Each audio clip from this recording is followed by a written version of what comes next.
महा TET 2026चे form सुरू झालेले आहे। तर महा TET 2026चा फॉर्म कसा भरायचा या संदर्भात संपूर्ण जी अपडेट आहे आपण या व्हिडिओमध्ये बघणार आहे। तर व्हिडिओ शेवटपर्यंत बघा, कारण की यामध्ये आपण step by step Maha TET form कसा भरायचा या संदर्भात संपूर्ण अपडेट घेणार आहे। सर्वात प्रथम तुम्हाला साईटवर यायचं आहे। साईट तुम्हाला व्हिडिओच्या डिस्क्रिप्शनमध्ये दिलेली आहे। साईटवर आल्यानंतर तुम्हाला करून घ्यायचं आहे हे म्हणजे विद्यार्थी नोंदणी। तर सर्वात प्रथम पहिल्या नंबरचं जे ऑप्शन आहे उमेदवार नवीन नोंदणी, इथे तुम्हाला क्लिक करावं लागेल। इथे क्लिक केल्यानंतर आपल्याला आपलं रजिस्ट्रेशन म्हणजे आपला ID आणि पासवर्ड हा तयार करून घ्यायचा आहे। तर संपूर्ण विद्यार्थ्यांनी, जेही विद्यार्थी 2026 मध्ये जर TETचा फॉर्म भरत असेल तर तुम्हाला जी प्रोसेस आपण या व्हिडिओमध्ये सांगत आहे याच प्रोसेसनी तुम्हाला तुमचा फॉर्म भरायचा आहे। तर पहिली स्टेप म्हणजे उमेदवार नवीन नोंदणी, इथे तुम्हाला क्लिक करायचं आहे। क्लिक केल्यानंतर बघू शकता इथे तुम्हाला रजिस्ट्रेशन आहे म्हणजे विद्यार्थी नोंदणी आहे। तर इथे तुम्हाला एक युजर नेम स्वतः तयार करायचे आहे। त्यानंतर इथे एक पासवर्ड स्वतः तयार करायचा आहे, तुम्हाला कोणताही एक पासवर्ड टाकू शकता, इथे कन्फर्म पासवर्ड। तर युजर नेममध्ये जर आपला व्हिडिओ बघत असेल संपूर्ण विद्यार्थी तर तुम्ही तुमचा आधार कार्ड नंबर हा तुमचा युजर नेम ठेवू शकता, म्हणजे 12 अंकाचा जो तुमचा आधार कार्डचा नंबर आहे तुमचा स्वतःचा आधार कार्डचा नंबर, स्वतःचा ID या प्रकारे तुम्ही करू शकता, जेणेकरून तुमच्या लक्षात राहणार की आपण आपला ID काय ठेवलेला आहे। आणि जो पासवर्ड असेल यामध्ये तुम्ही तुमच्या नावाचं पहिलं अक्षर कॅपिटल करू शकता, जसं की माझं नाव आकाश आहे तर A कॅपिटल आकाश @123 करा, किंवा तुमचं जन्माचं वर्ष 1989 1991 या प्रकारे तुम्ही तुमचा पासवर्ड सुद्धा तयार करू शकता। तर मी जो पासवर्ड आणि ID तयार करत आहे, आधार कार्ड नंबर हा युजर नेम करतोय आणि पासवर्डमध्ये मी जो सांगितला तुम्हाला त्या प्रकारे। त्यानंतर तुम्हाला इथे 10वी नुसार तुमचे नाव टाकायचे आहे। पहिले नाव म्हणजे स्वतःचे नाव तुमचे, मिडल नेम तुमच्या वडिलांचे नाव, सरनेम म्हणजे तुमचे आडनाव। तर अशा प्रकारे तुम्हाला तुमच्या 10वीच्या मार्कशीटनुसार जसे स्पेलिंग असेल त्या प्रकारे तुम्हाला यामध्ये तिन्ही नाव ॲड करून घ्यायचे आहे। त्यानंतर इथे तुमचा ईमेल ID अचूक असला पाहिजे। इथे तुमचा मोबाईल नंबर, जो मोबाईल नंबर तुमचा सुरू राहणार तोच मोबाईल नंबर टाका। अशा प्रकारे संपूर्ण माहिती फिल करा आणि त्यानंतर OTP पाठवा, म्हणजे सेंड OTPला क्लिक करा।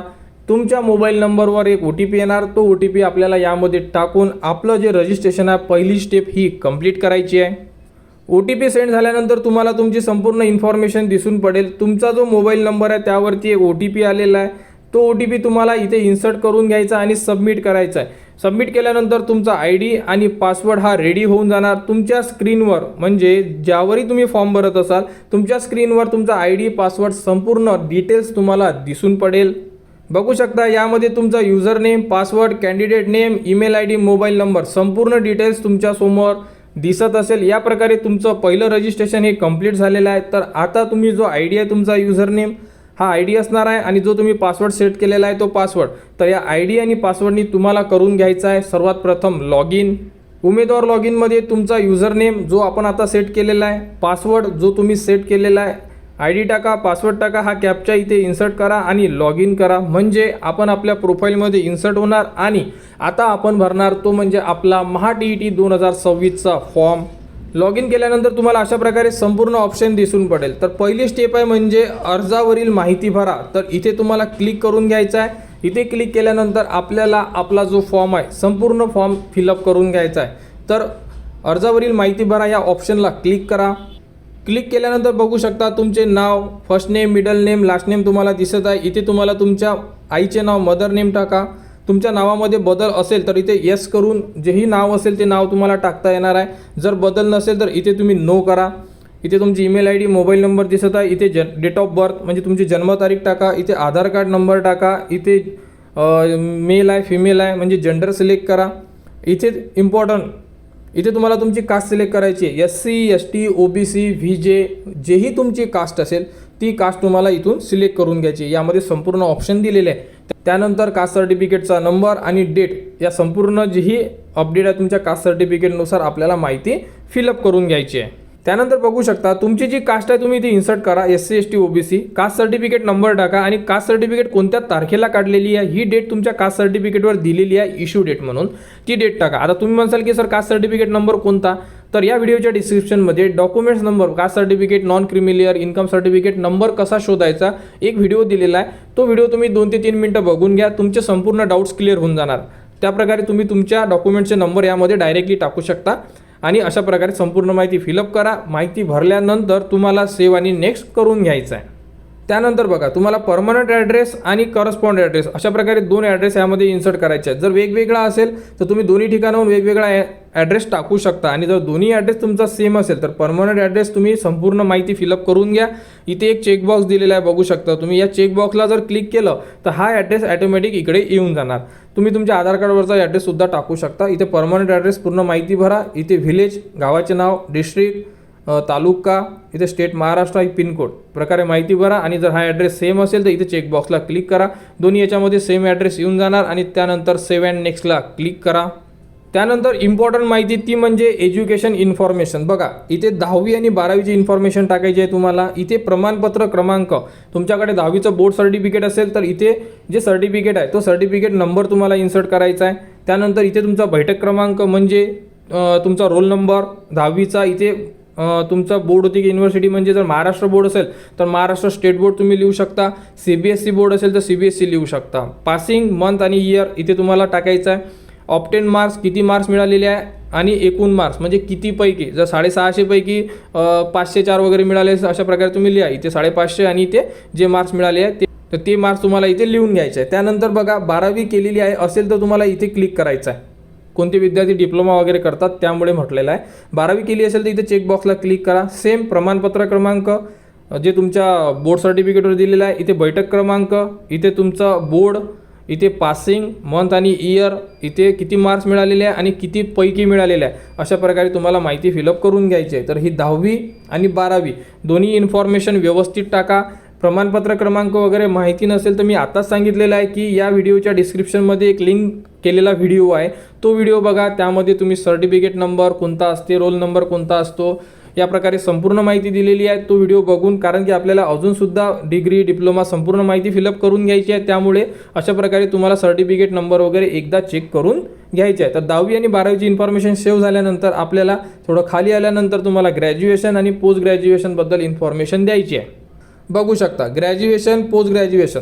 ज्या विद्यार्थ्यांनी फक्त ग्रॅज्युएशन केलेलं असेल या चेकबॉक्सला क्लिक करा. ज्यांनी पोस्ट ग्रॅज्युएशन केलेलं असेल तर इथे पोस्ट ग्रॅज्युएशनला तुम्ही क्लिक करू शकता. BA, BCom, BSc केलेली आहे यामधून सिलेक्ट करा. जर यामध्ये ऑप्शन नसेल तर तुम्ही अदरचं ऑप्शन सिलेक्ट करू शकता. निकाल, पास आहे तुम्ही, अपिअरिंग आहे, या प्रकारे तुम्हाला ऑप्शन येणार. युनिव्हर्सिटी, कोणती युनिव्हर्सिटी होती, संत गाडगेबाबा, पुणे युनिव्हर्सिटी, या प्रकारे तुम्हाला टाकायचं आहे. एकूण मार्क्स म्हणजे टोटल मार्क्स इथे आणि किती मिळालेले आहे ऑप्टेन मार्क्स इथे. तर बघा, इथे जेवढे मार्क्स मिळाले असेल तुम्हाला फायनलची मार्कशीट चेक करा, म्हणजे त्यावरती संपूर्ण मार्क्स असेल. जर CGPA असेल तर तुम्हाला मार्क्समध्ये कन्वर्ट करून घ्यावा लागेल. अशा प्रकारे संपूर्ण जेही मार्क्स आहे तुमचे फिलअप करून घ्या. त्यानंतर बघा, PG जर केली असेल तुम्ही तरच तुम्ही या चेकबॉक्सला क्लिक करून ही माहिती भरू शकता. सेम टू सेम डिग्रीसारखी म्हणजे ग्रॅज्युएशनसारखी. जर तुम्ही PG केलेली नसेल तर या चेकबॉक्सला क्लिक करू नका, म्हणजे तुम्हाला ही कोणतीही माहिती मागणार नाही. ओके, यामध्ये जर कोणाला काही डाऊट्स असेल तर तुम्ही कमेंट्स करू शकता, त्यावरती सुद्धा तुम्हाला संपूर्ण माहिती दिली जाणार. तर अशा प्रकारे ग्रॅज्युएशन, पोस्ट ग्रॅज्युएशन तुमच्या मार्कशीटवरील संपूर्ण इन्फॉर्मेशननुसारच तुम्हाला यामध्ये इन्फॉर्मेशन फिलअप करायची आहे. क्लिअर? तर हे फिलअप झाल्यानंतर आता ऑप्शन आहे ते म्हणजे की आपल्याला पेपर 1 आणि पेपर 2.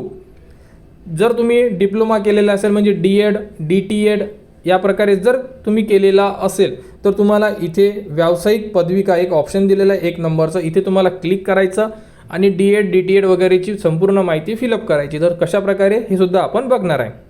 बघू शकता, 1ली ते 5वीचा जर पेपर द्यायचा असेल तर इथे व्यावसायिक पदविका म्हणजे डिप्लोमाचा जे ऑप्शन आहे इथे चेकबॉक्स दिलेला आहे, या चेकबॉक्सला तुम्हाला क्लिक करायचं आहे.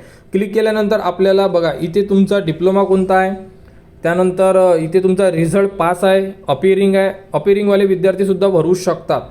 त्यानंतर इथे बोर्ड, त्यानंतर पासिंग इयर आणि मंथ, ऑप्टेन मार्क्स म्हणजे किती मार्क्स मिळालेले आहे, किती पैकी मिळालेले आहे, किती टक्के होते म्हणजे पर्सेंटेज, आणि त्यानंतर सर्टिफिकेट नंबर. तर तुम्हाला डिप्लोमॅचं एक मार्कशीट आणि एक सर्टिफिकेट मिळालेलं आहे, तुम्ही बघून घ्या. त्यावरती सर्टिफिकेट नंबरसुद्धा दिलेला आहे, तो सर्टिफिकेट नंबर तुम्हाला इथे इन्सर्ट करायचा आहे. अशा प्रकारे तुम्हाला डिप्लोमाची म्हणजे D.Ed किंवा DTEd बद्दलची माहिती फिलअप करून घ्यायची आहे. तर अशा प्रकारे संपूर्ण माहिती फिलअप करा 1ली ते 5वीवाले जेही पहिला पेपर भरत असेल त्या विद्यार्थ्यांनी. बघा, यामधून जर तुमचा डिप्लोमा असेल तर असे ऑप्शन दिलेले आहे. यामधून तुमच्या डिप्लोमा सर्टिफिकेटवर कोणतं ऑप्शन आहे बघा आणि सिलेक्ट करून घ्या. बाकी संपूर्ण इन्फॉर्मेशन जशी आपण सांगितली आहे त्या प्रकारे फिलअप करा. ज्यांनाही पेपर 2 द्यायचा आहे 6वी ते 8वीसाठी तर बघू शकता इथून तुम्हाला डिग्री सिलेक्ट करायची आहे म्हणजे व्यावसायिक. तर ज्यांनी B.Ed केलेलं असेल ते B.Ed सिलेक्ट करू शकतात. निकाल पास झालेला असेल तर पास करा. अपिअरिंग असेल म्हणजे फायनल इयरला असाल तुम्ही तर इथून अपिअरिंग करू शकता. विद्यापीठ कोणतं आहे तुमचं, युनिव्हर्सिटी टाका. पासिंग डेट आणि मंथ टाका, तुमच्या मार्कशीटवर दिलेला आहे. ऑप्टेन म्हणजे किती मार्क्स मिळाले ते टाका. टोटल मार्क्स कितीपैकी किती मिळाले आहे म्हणजे आउट ऑफ मार्क्स टाका इथे. आणि त्यानंतर इथे पर्सेंटेज काढून टाका. त्यानंतर इथे सर्टिफिकेट नंबर. तर तुम्हाला डिग्री आणि मार्कशीट असे 2 सर्टिफिकेट आहे तुमच्याकडे. त्यामध्ये सर्टिफिकेट नंबर इथे टाका आणि मार्कशीटवरची इन्फॉर्मेशन संपूर्ण यामध्ये फिलअप करून घ्या. जसं यामध्ये मागितली आहे त्या प्रकारे माहिती फिलअप करा. जर कोणाला काही अडचण असेल तर तुम्ही विचारू शकता. अशा प्रकारे संपूर्ण माहिती फिलअप करा. 10वी 12वी त्यानंतर ग्रॅज्युएशन, पोस्ट ग्रॅज्युएशन, D.Ed केलं असेल तर D.Ed, त्यानंतर B.Ed केलं असेल तर B.Edची इन्फॉर्मेशन संपूर्ण माहिती फिलअप करा. संपूर्ण माहिती फिलअप केल्यानंतर तुम्ही सेव्ह करू शकता. समजा एखाद्या विद्यार्थ्याने B.Ed केलेलं नसेल आणि त्यांना 6वी ते 8वी भरायचा नसेल तर तुम्ही इथे जे व्यावसायिक आहे इथे क्लिक करू नका. म्हणजे या चेकबॉक्सवर तुम्ही क्लिक केलं नाही तर तुम्हाला ही इन्फॉर्मेशन मागणार नाही. क्लिअर. जसं आपण पोस्ट ग्रॅज्युएशनमध्ये टिक केलं नाही त्यामुळे आपल्याला पोस्ट ग्रॅज्युएशनची इन्फॉर्मेशन मागितली नाही. तुम्ही जर टिक केलं तरच तुम्हाला इन्फॉर्मेशन मागण्यात येणार. संपूर्ण माहिती फिलअप केल्यानंतर सेव्ह अँड नेक्स्टला क्लिक करा. पुढील स्टेपमध्ये तुम्हाला एक सेंटर चूज करायचं आहे. तुम्ही जेही तुम्हाला डिस्ट्रिक्ट पाहिजे आहे पेपरसाठी तुम्ही यामधून एक कोणतीही डिस्ट्रिक्ट सेव्ह करू शकता म्हणजे सेंटर सिलेक्ट करू शकता. तुम्हाला जेही डिस्ट्रिक्ट पाहिजे आहे या लिस्टमधून एक सेंटर सिलेक्ट करून घ्या. त्यानंतर इथे परीक्षा कोणती म्हणजे तुम्हाला कोणत्या पेपरसाठी अप्लाय करायचा, पेपर 1, पेपर 2 की बोथ, सगळे ऑप्शन आहे बघा. पेपर 1 1ली ते 5वी, पेपर 2 6वी ते 8वी आणि पेपर 1 किंवा 2. तुम्हाला जेही पेपर द्यायचे असेल ते पेपर तुम्ही देऊ शकता. फक्त तुम्हाला 2 पेपरचे चालान भरावे लागेल. जर बोथ पेपर घेतले तुम्ही, एक पेपर घेतला तर एका पेपरचं चालान भरावं लागेल. अशा प्रकारे तुम्हाला जे पेपर घ्यायचे असेल ते पेपर तुम्ही घेऊ शकता. तर यामधून आम्ही बोथ पेपर घेणार आहे त्यामुळे इथे दोन्ही पेपरला क्लिक करणार. त्यानंतर मीडियम म्हणजे पेपर माध्यम. तुम्हाला पेपर कोणत्या माध्यममधून पाहिजे आहे तर बघा इथे कोणाला मराठी पाहिजे असेल, हिंदी पाहिजे असेल, इंग्लिश पाहिजे असेल तुम्ही यामधून सिलेक्ट करू शकता. तर 2 पेपर सिलेक्ट केल्यामुळे काय झालं आहे की इथे पेपर 2 साठी एक सब्जेक्ट सिलेक्ट करावा लागतो. जसं की मॅथ्स सायन्स आणि सोशल सायन्स असे 2 ऑप्शन आहे. तर तुम्ही तुमच्या एज्युकेशननुसार तुम्हाला जो सब्जेक्ट घ्यायचा आहे तो सब्जेक्ट तुम्ही एक सब्जेक्ट घेऊ शकता. तर यामधून तुम्हाला जोही सब्जेक्ट घ्यायचा आहे तो सब्जेक्ट तुम्हाला क्लिक करावा लागेल. त्यानंतर जे मीडियम होतं म्हणजे माध्यम ते आम्ही मराठी चूज केलेलं आहे. पहिलं मराठी केल्यानंतर दुसरं इथे इंग्लिश ऑटोमॅटिक आलेलं आहे. जर तुम्हाला हिंदी पाहिजे असेल तुम्ही हिंदी करू शकता पहिलं, म्हणजे दुसरं तुम्हाला मराठी येऊन जाणार. त्यानंतर दिव्यांग हँडिकॅपबद्दल इन्फॉर्मेशन द्यायची आहे. येस नोमध्ये तुम्ही आन्सर देऊ शकता. एक सर्व्हिसमॅन असाल तर येस नोमध्ये आन्सर द्या. त्यानंतर डिपेंडंट जर असाल तुम्ही एक सर्व्हिसमॅनवर तर तुम्हाला यामध्ये येस नोमध्ये आन्सर द्यायचा आहे. अशा प्रकारे संपूर्ण माहिती फिलअप करून घ्या. त्यानंतर बघा तुम्ही जर शिक्षण क्षेत्रात काम करत असाल तर इथे येस नोमध्ये आन्सर द्या. जर करत असाल तर बाकी इन्फॉर्मेशन द्यावी लागेल. जर करत नसाल तर इथे नो करा, बाकी इन्फॉर्मेशन द्यायची गरज नाही आहे. आयडेंटिटी प्रूफ मागितलेला आहे, एक ID प्रूफ द्या. पॅन कार्ड देऊ शकता, आधार कार्ड, वोटिंग कार्ड यामधून एक कोणतीही ID प्रूफ द्या. इथून सिलेक्ट करा आणि ID प्रूफ क्रमांक जर आधार क्रमांक टाकत असाल म्हणजे आधार देत असाल तर आधार क्रमांक टाका. पॅन कार्ड देत असाल तर पॅन क्रमांक टाका इथे. अशा प्रकारे संपूर्ण माहिती व्यवस्थितरित्या फिलअप करा आणि त्यानंतर सेव्ह अँड नेक्स्टला क्लिक करा. म्हणजे जेवढी इन्फॉर्मेशन आपण भरलेली आहे ती इन्फॉर्मेशन सेव्ह होऊन जाणार. त्यानंतर बघू शकता इथे एक डिक्लेरेशन फॉर्म आहे. हा डिक्लेरेशन फॉर्म तुम्हाला सेम टू सेम एका पेजवर लिहून घ्यायचा आहे. तुम्ही इंग्लिशमध्ये सुद्धा लिहू शकता किंवा मराठीमध्ये सुद्धा लिहू शकता. अशा प्रकारे संपूर्ण तुम्हाला डिक्लेरेशन फॉर्म हा लिहून घ्यायचा आहे. आणि डिक्लेरेशन फॉर्म लिहिल्यानंतर सर्वात खाली तुम्हाला सिग्नेचर करायची आहे आणि तुमचा लेफ्ट हँडचा थंबसुद्धा द्यायचा आहे. तर अशा प्रकारे हा डिक्लेरेशन इंग्लिशमध्ये आणि हा मराठीमध्ये दोनपैकी एक कोणताही लिहा तुम्ही. आणि साईनसुद्धा पाहिजे बघा, sample of self sign declaration. Signature पाहिजे आहे. थंबचा कुठे उल्लेख केलेला नाही आहे परंतु लास्ट इयरला थंबसुद्धा मागण्यात आलेला होता. त्यामुळे जर तुमच्याकडे थंब पॅड असेल तर तुम्ही लेफ्ट थंबसुद्धा सिग्नेचरच्या बाजूला देऊ शकता. अशा प्रकारे ह्या डिक्लेरेशन एकदा रेडी करून घ्या. एका व्हाईट पेपरवर लिहा, लाईनवाल्या पेपरवर लिहू नका. प्लेन जो प्रिंटचा पेपर असतो म्हणजे आपण ज्याच्यावर प्रिंट काढतो त्या पेपरवर संपूर्ण इंग्लिश लिहाल तर इंग्लिश लिहा, मराठी लिहाल तर मराठी लिहा, अशा प्रकारे संपूर्ण डिक्लेरेशन लिहून घ्या. त्यानंतर बघा इथे तुम्हाला तुमचा फोटो अपलोड करायचा आहे JPG फॉर्मॅटमध्ये 17 ते 51 KB, सिग्नेचर 17 ते 51 KB JPGमध्ये, ओळखीचा पुरावा आधार कार्ड पॅन कार्ड जो तुम्ही आता फॉर्ममध्ये शेवटच्या स्टेपमध्ये टाकलेला असेल तो तुम्हाला इथे अपलोड करायचा आहे. नंतर हे डिक्लेरेशन जे आपण आता सांगितलेलं आहे वर जे आता आपण बघितलेलं आहे ते डिक्लेरेशन तुम्हाला इथे अपलोड करायचं आहे. अशा प्रकारे संपूर्ण माहिती तुम्हाला अपलोड करून घ्यायची आहे. त्यानंतर हे 4 डॉक्युमेंट्स तुम्हाला अपलोड करून घ्यायचे आहे. अपलोड केल्यानंतर इथे एक चेकबॉक्स दिलेला आहे, चेकबॉक्सला क्लिक करा आणि शो प्रिव्ह्यूला क्लिक केल्यानंतर तुम्ही भरलेला संपूर्ण फॉर्म चेक करू शकता. बघू शकता शो प्रिव्ह्यूला क्लिक केल्यानंतर तुम्ही एकूण एक इन्फॉर्मेशन चेक करू शकता. इथे मी पॉज घेतोय, पॉजचा अर्थ समजून घ्या की ही आहे तुमची शेवटची स्टेप म्हणजे तुम्हाला यामध्ये दिलेली एकूण एक इन्फॉर्मेशन व्यवस्थितरित्या चेक करायची आहे. जर कुठे काही मिस्टेक असेल तर खाली एडिट ॲप्लिकेशनचं ऑप्शन दिलेलं आहे. ही माहिती मी ब्लर केलेली आहे कारण की आपण दाखवू शकत नाही त्यामुळे. तर संपूर्ण विद्यार्थ्यांना एक विनंती म्हणू शकता तुम्ही की लास्ट जेव्हा तुम्ही प्रिव्ह्यू बघत असाल त्या प्रिव्ह्यूमध्ये स्टार्टिंगपासून ते एंडिंगपर्यंत एकूण एक लाईन चेक करा. कुठे काही स्पेलिंग मिस्टेक, काही नंबर मिसमॅच, काही मार्क्स मिसमॅच जर असेल तर एडिट ॲप्लिकेशनला क्लिक करून तुम्ही बॅक साईडला जाऊन एडिट करू शकता. परंतु जर तुम्ही प्रोसीड फॉर पेमेंटला जर क्लिक केलं तर तुमचा फॉर्म फायनल सबमिट होऊन जाणार आणि फायनल सबमिट झाल्यानंतर तुम्ही एडिट करू शकणार नाही आहे. त्यामुळे क्लिअर, एकदा फायनल फॉर्म सबमिट झाला तुमचा की तुम्हाला पेमेंट करायचा. पेमेंट केल्यानंतर तुम्ही तुमचा फॉर्म डायरेक्टली अप्लिकेशन नंबरवरून डाउनलोड करू शकता. तर या प्रोसेसनी तुम्ही तुमचा TET 2026चा फॉर्म भरू शकता. तर लवकरात लवकर फॉर्म भरा.